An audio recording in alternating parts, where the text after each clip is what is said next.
Part 1. You will hear a telephone conversation between an estate agent and a client. First, you have some time to look at questions 1 to 5.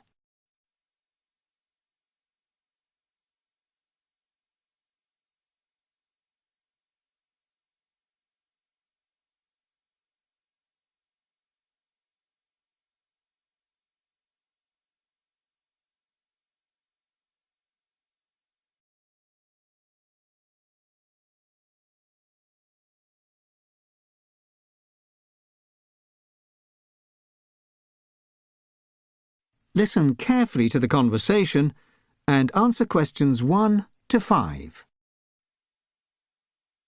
Hello, Colvin Lettings, James Landsman speaking. How can I help? Oh, hello. I'm just calling to see what flats you currently have available to rent. Certainly, madam. We have a wide range of properties available, from studio flats to 6-bedroom houses. What sort of place are you looking for? Well, a 2-bed flat is what I'm really aiming for, but I'm open to other possibilities. Of course. Well, we'll see what we can do. What area are you thinking of? Either in the east side or the old port. I work in the center, you see, but obviously I don't really want to live in the center. Who would? But somewhere fairly nearby with good transport links there would be ideal for me. I see. When are you thinking of moving? It would need to be sometime before the 13th of September, as that's when the contract on my old place runs out. So before the end of September, then? No, the middle of September, the 13th. Oh, right, sorry. I thought you said the 30th. And do you have a set amount that you'd be willing to spend? Around £900 a month. Ah. Well, it might be difficult to find a 2-bed flat in those areas for that price. Could you go up to 1,200? Well, I suppose for the right place, I could just about stretch to 1,100. And how about looking at places a little smaller, say a 1-bed instead of a 2-bed? I suppose I could. Again, it would depend on the place. Of course, of course. Well, I'll tell you what I'll do. I'll have a quick look at what properties we've got available in those areas and give you a ring back. How does that sound? That'd be great, thanks. Okay. I just need to take your name if that's okay. Of course. It's Miss Beatrice Russell. That's Beatrice, Beatrice, Russell, Russell. Okay, great.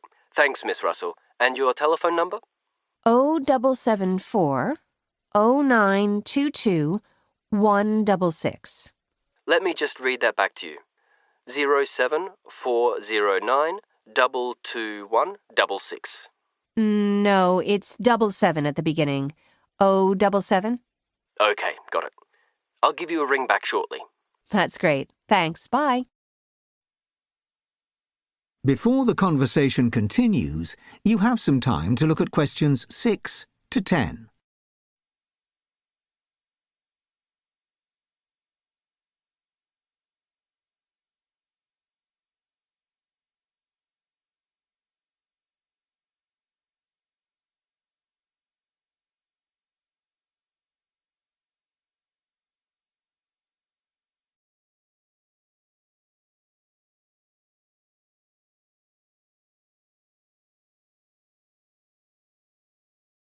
Now listen carefully and answer questions 6 to 10. Hello? Hi, Miss Russell. It's James here from Colvin Lettings, just giving you a call back. Oh, hello, James. Thanks very much. What have you got for me? Well, as I mentioned earlier, the areas you're looking at are a little expensive for 2 beds. However, I found a couple of places which might be suitable. Okay. The first is in the Old Port. Great location, 2-bed flat, available on the 12th. It also comes with quite a large garden, which would be great in summer. Okay. And how much is it? It's $12.50 per calendar month. That is quite a bit out of my budget. Yeah, well, that's the area for you. These days, it's very up and coming. I do have another place in the Old Port, which is a bit more affordable. It comes in at $1,000 a month. That's a bit more suitable for me. Yes, but I'm afraid this property is only a 1-bed. but it's as spacious as a two-bed, really. Okay, that could be possible. When is it available from? From the 9th. Okay, that'd be fine. And the final property I have for you is actually in the centre. Now, I know you said that you didn't really want to live around there, but this flat happens to be on a quiet little side street, and it's a two-bed at $9.50 a month, available from the 11th. Okay, I could take a look, I suppose. Also, this one comes with a parking space, which is very unusual in that area. I'd prefer a garden, but I suppose that could be useful. I understand. When would be a good time for you to view the properties? Well, I'm off work from the 1st to the 3rd, so sometime around then would be ideal. Okay, well, shall we say the 2nd then? We can confirm for definite over email. Yeah, that sounds perfect. Great. Can I take your email address? Yep, it's b.russell64@xmail.co.uk. Okay, great, Miss Russell. I'll send you the email now. You have a look over it and feel free to email me back with any questions you have. Will do. Thanks very much, James. No problem. Speak to you soon. Bye. Bye. That is the end of part 1.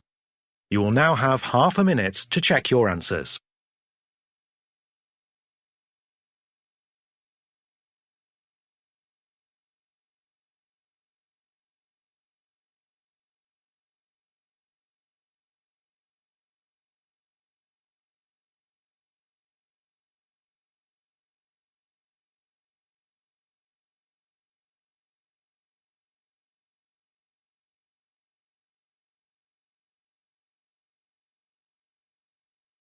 Part 2. You will hear a council employee giving a radio interview about a town's recycling system. First, you have some time to look at questions 11 to 14.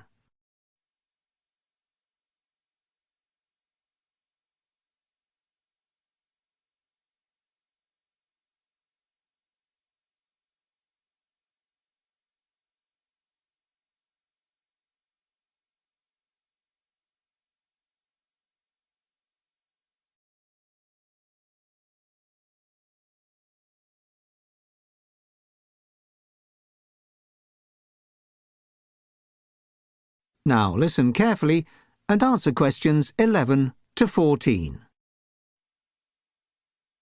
So, on the topic of recycling, our listeners will be well aware that a new recycling and rubbish collection system has recently been put into place in the area. We have Jane Brooks from the council to tell us here at City Radio FM about the changes. Jane. Thank you, Peter. Yes, as you say, we have a new system in place designed to help us all be that little bit more environmentally friendly and manage our household rubbish better. It's all about waste recycling. And, as we all know, a new system is necessary to help us to protect the planet and our area as much as possible. We all need to do our bit. Local residents affected should have already received information packs detailing the changes through their doors.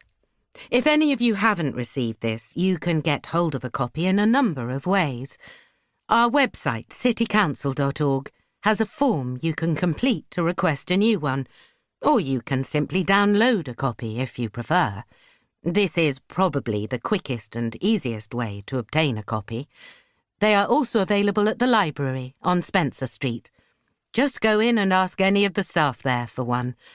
They're not out on display, so you will have to ask somebody. Please note that the changes are only applicable at the moment to residents under the CR10 postcode. Basically, everyone in the city centre and the main suburbs too. The information pack will tell you everything you need to know. Before the talk continues, you have some time to look at the questions 15 to 20.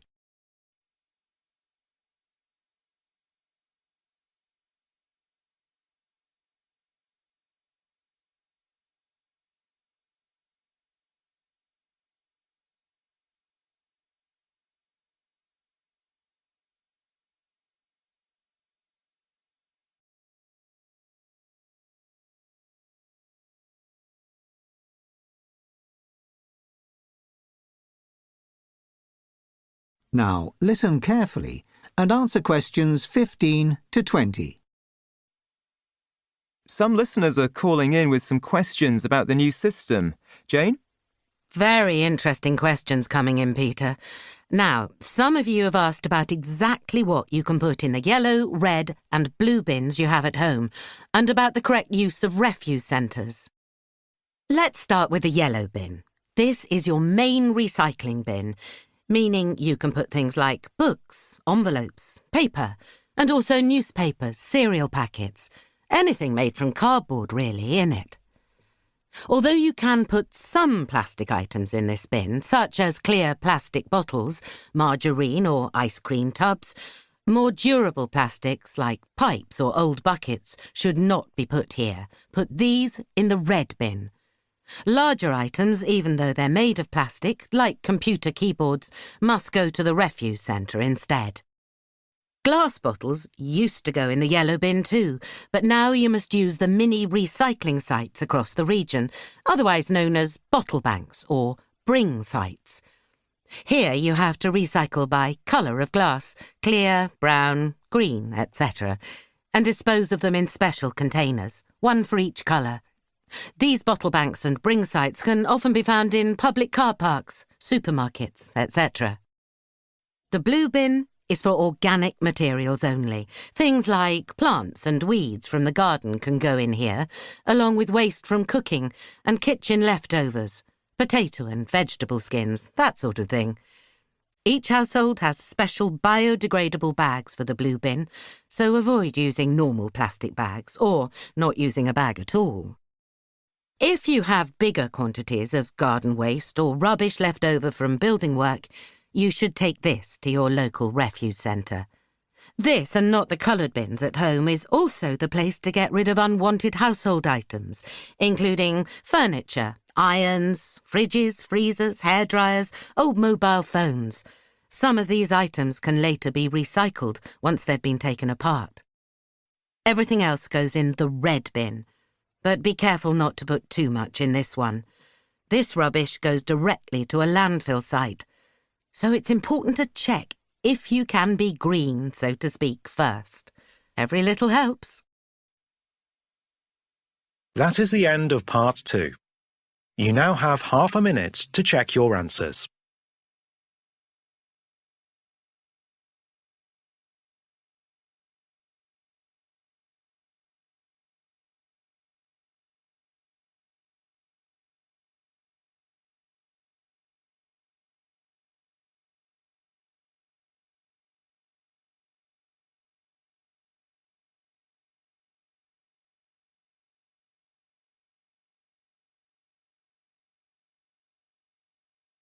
Part 3. You will hear a discussion between two students about a book for a literature course. First, you have some time to look at questions 21 to 26.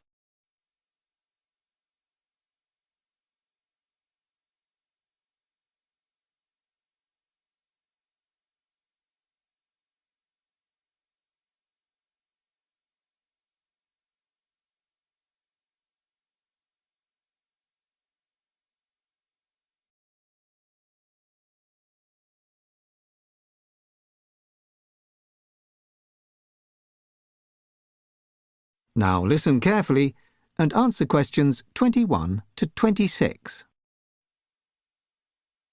Hi, Owen. Isn't Susie here for the book discussion yet? It's just us so far, Rachel. Shall we make a start? The presentation is next week, you know. I know. It's come round really soon, so we'd better get organised. Right, so Joy Care's Sunrise Lake. I think we have to make some notes about the book itself, like when it was published, how it was written, and an overview of characters too. Yeah, and remember we have to show our thoughts and feelings on the characters, the settings, the relationships. It says here in the study guide that that's essential, in fact, more important than anything else, so that has to be our priority. Let's start with some facts then. Publication. It came out in a weekly periodical that Care had founded before being published as a novel in October 1961. And that was in... December 1960, it says here, and it ran until August 1961.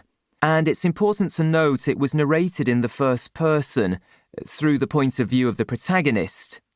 It was Kerr's 10th novel, but it was only the second she had written in this way, so that's noteworthy, I think. I agree.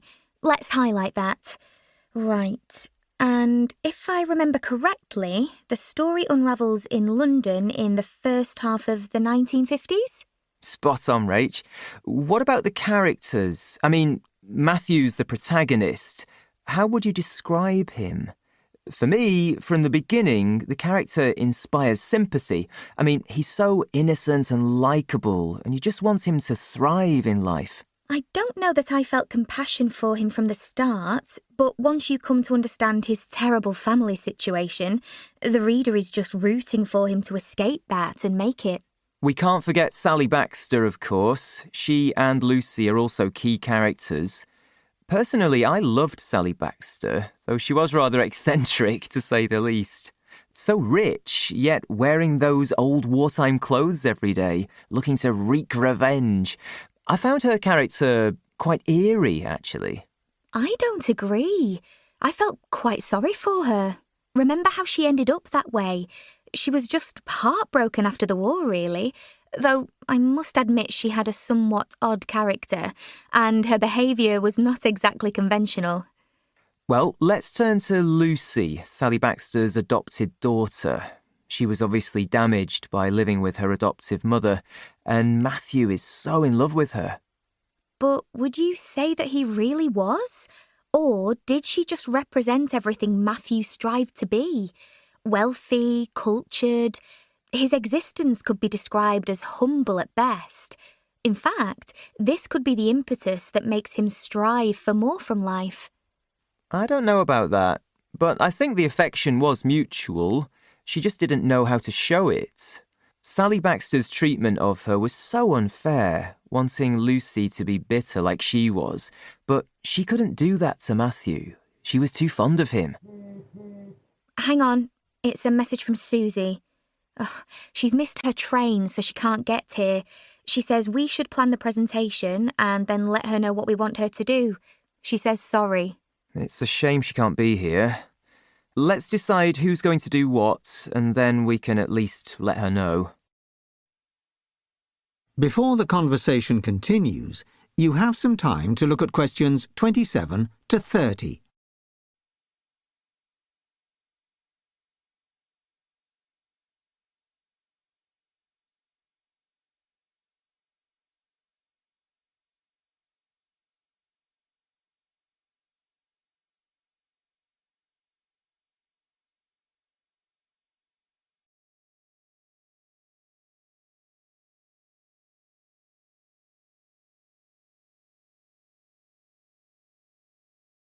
Now listen carefully and answer questions 27 to 30. Well, we've got to speak for 15 minutes in total, and obviously we need to divide that time into sections between the three of us. How should we start? For the introduction, I think we can do it in 2 stages. Before we discuss the basic plot overview, we need to provide our listener with some concrete details about the book, release dates, etc. What do you think? Sounds good. And we could make a PowerPoint with some slides? Great. I don't mind doing the first part, and we could put Susie down for the second. Sure. Then I can begin with the main points. An explanation about the role of Matthew, followed by some of the other characters. I think it would be great to show their appearance, demeanour, the settings. We could get some illustrations. Source some on the internet to incorporate into the PowerPoint. After that, we need to focus on the relationships between the characters. Absolutely. We could pick 3 main ones. We spoke about some of them before. And what about something audio-visual? Maybe we could get our hands on some video clips of the most famous key scenes to play in the presentation. From the film? I love the idea, but I don't know. We only have 15 minutes. Might they take up too much time? Maybe just one? Yeah, we can source 1 or 2 short ones to use as an aid. Do you mind if I do that part? Not at all. And Susie can give the last part, which I think should be about our own reactions to the book. Remember, that had to be a central point of the talk. OK. And as a summary, I personally think a lot of the social issues discussed are still relevant today in some ways. Let's discuss those we've identified in this part. Do you think that could work? We could use some images from the modern day that depict any similarities we pinpoint. Excellent. I don't mind doing that part. Then we each have 2 sections to discuss. Perfect. That is the end of part 3. You now have half a minute to check your answers.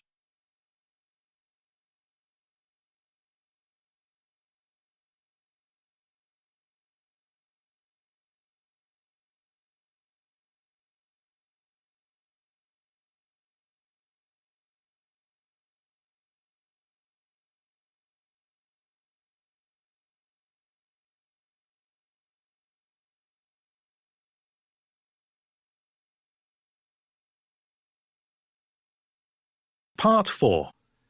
You will hear part of a lecture about SWOT analysis in business. First, you have some time to look at questions 31 to 40.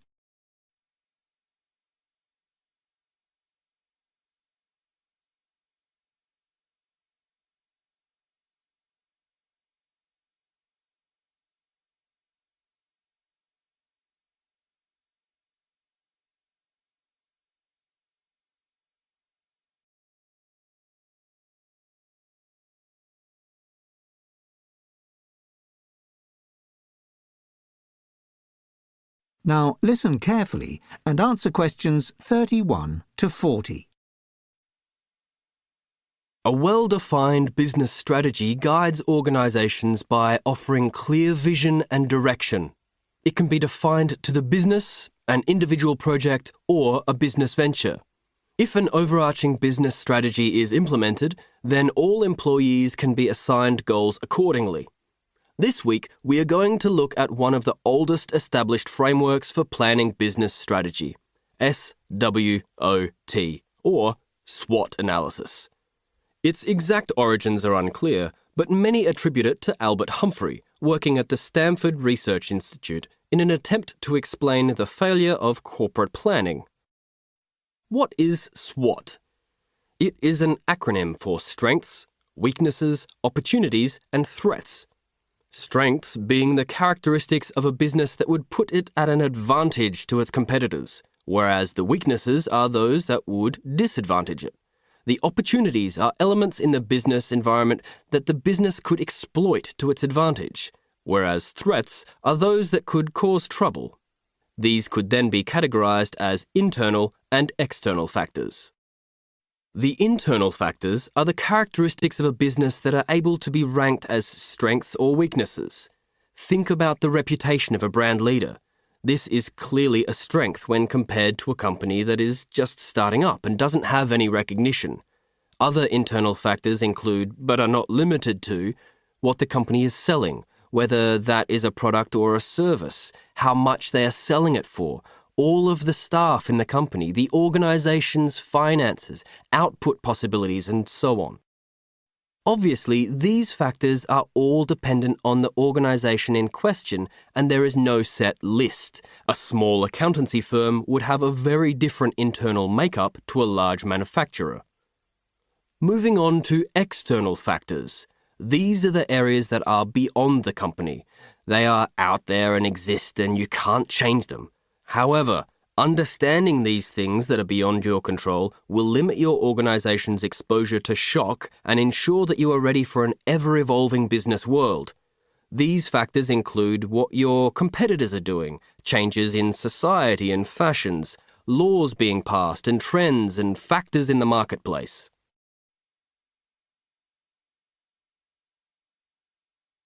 So, what are the main uses for a SWOT analysis?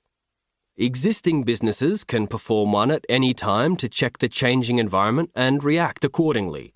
Many companies perform a SWOT analysis once a year to review strategy. New companies should also perform a SWOT analysis as part of their planning process. This would help them to better understand both the need for their product or service and how equipped they are to fit into the marketplace. Also, many marketing departments perform SWOT analyses on all their main competitors. Performing this detailed analysis is essential, both for predicting upcoming challenges and also for finding out how to streamline your own business. However, it's not only profit-making companies that use a SWOT analysis. It has become a very useful organisational tool for charities, community projects, and other non-profit organisations. It helps them to understand if an objective is viable and helps management to set achievable goals. So, to recap, the main benefits of conducting a SWOT analysis are that it is cheap and can be done by anybody. Secondly, it gives you a much better understanding of your company or organisation. Okay, so we've looked at the uses and benefits, but there surely must be some limitations to this analysis, you ask. Firstly, it can oversimplify a problem. An effective SWOT analysis is short and gets to the point, and that doesn't allow for a detailed investigation. Secondly, it really is very subjective. It relies on somebody or a team of people making a judgment on what is good and bad. It is very difficult to get the same results all the time. The final and possibly most significant drawback is that all points are equally weighted in a SWOT analysis. It does not give more importance to some points that could be much more relevant to your business or its upcoming situation. So, that is a brief overview of the SWOT analysis. In our seminar later, we will be experimenting with performing an analysis on a well-known company and seeing how effective it is in practice. Now, let's move on to some alternative approaches that you may like to use. Who's heard of another alternative? That is the end of part 4. You now have half a minute to check your answers.